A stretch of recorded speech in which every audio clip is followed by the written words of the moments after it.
এই মুহূর্তে এসে মহেশখালীর বিভিন্ন জায়গায় বিশৃঙ্খলার খবর পাচ্ছি, বিভিন্ন জন প্রভাব খাটিয়ে ভোট কারচুপি করার চেষ্টা করার খবর পাচ্ছি। আপনার কাছে কি তথ্য আছে এবং আপনার কোনো অভিযোগ আছে? যে এই অভিযোগ আমিও পেয়েছি, বিশেষ করে বড় মহেশখালী আমাদের প্রতিদ্বন্দ্বী প্রার্থী বিএনপির প্রার্থী এবং ওনার দলীয় কর্মীরা জাগিরাগোনা মধুয়ারডিল সহ বেশ কিছু কেন্দ্রে জোরপূর্বক ভোট দেওয়ার চেষ্টা করেছে, জাল ভোট দেওয়ার চেষ্টা করেছে, প্রভাব খাটানোর চেষ্টা করেছে বলে অভিযোগ আছে।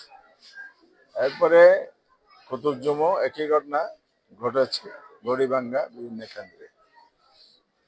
এই যে ঘটনাগুলো ঘটলো, এটা আমরা কর্তৃপক্ষকে জানিয়েছি যারা ভোটের কাজের প্রক্রিয়ার সাথে জড়িত। আমরা আশাবাদী হব তাৎক্ষণিক পদক্ষেপ নেবে। বহুদিন পরে ভোট হচ্ছে, মানুষের মধ্যে একটা উচ্ছ্বাস উদ্দীপনা আছে।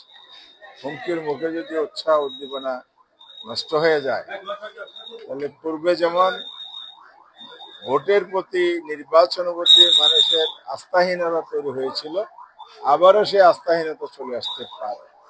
এটা নির্দলীয় সরকার, অন্তর্বর্তী সরকারের জন্য এটা বড় চ্যালেঞ্জ হবে। বর্তমান নির্বাচন কমিশনও কিন্তু এক ধরনের প্রশ্নের সম্মুখীন হয়ে পড়বে। আপনি কুতুবদিয়ায় ভোট দিয়েছেন, কুতুবদিয়া বিভিন্ন কেন্দ্র পরিদর্শন করেছেন, ওখানকার অবস্থা?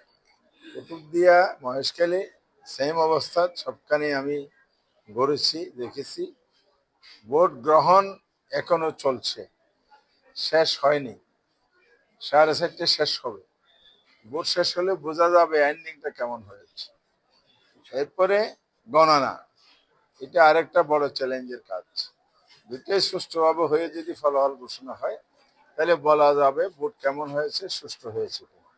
তবে এখনো পর্যন্ত যা সবাই আন্তরিকভাবে চেষ্টা করতেছে সুষ্ঠু করার জন্য, এই জন্য আমরাও সহযোগিতা দিয়ে যাচ্ছি। আমরা আশাবাদী হবে শেষ পর্যন্ত সুষ্ঠু পরিবেশ বজায় থাকবে। আপনার কোনো কর্মী আহত হয়েছে কিনা? হ্যাঁ, আরেকটা অভিযোগ আমাদের কাছে আসে, বাস্তব ঘটনা। আমি ইউনো সাহেবের সাথে কথা বলেছি, যেহেতু উনি সহকারী রিটার্নিং অফিসার। আমাদের চিফ এজেন্টের মেয়েকে মহেশখালী আদর্শ স্কুলের কেন্দ্রে মারধর করেছে স্টুডেন্ট, বিশ্ববিদ্যালয়ের ছাত্রী।